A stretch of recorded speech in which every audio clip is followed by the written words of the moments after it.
அஸ்ஸலாமு அலைக்கும் வரஹமத்துல்லாஹி வபரகாத்துஹு.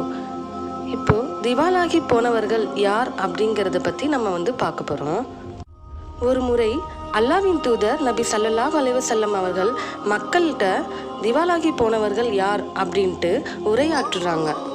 மக்கள்கிட்ட கேள்வி கேட்குறாங்க, உங்களுக்கு தெரியுமா யாரெல்லாம் திவாலாகி போனவர்கள் அப்படின்ட்டு உங்களுக்கு தெரிஞ்சதை நீங்கள் சொல்லுங்கள் அப்படின்ட்டு சொல்கிறாங்க.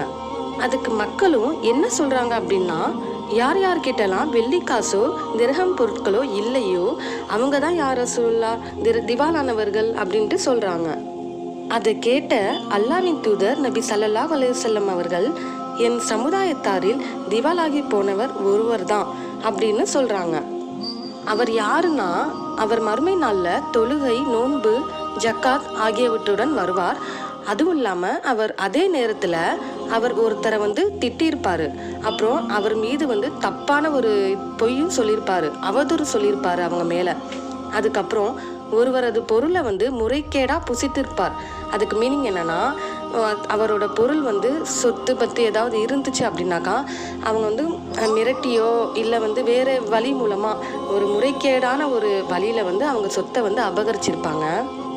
ஆகவே அவருடைய நன்மைகள் எல்லாம் எடுத்து இவரால் பாதிக்கப்பட்டாங்க இல்லையா அவருக்கு கொடுத்துருவாங்க.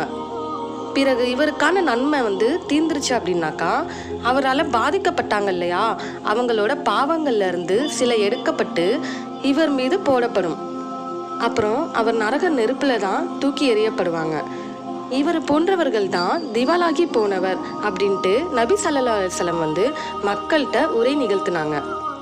இந்த ஹதீஸ் அறிவிச்சவங்க யாருன்னா அபூ ஹுரைரா ரலியல்லாஹு அன்ஹு அவர்கள் தான். இந்த ஹதீஸ் 2 அறிவிப்பாளர் தொடர்களில் வந்துள்ளது. அத்தியாயம் 45.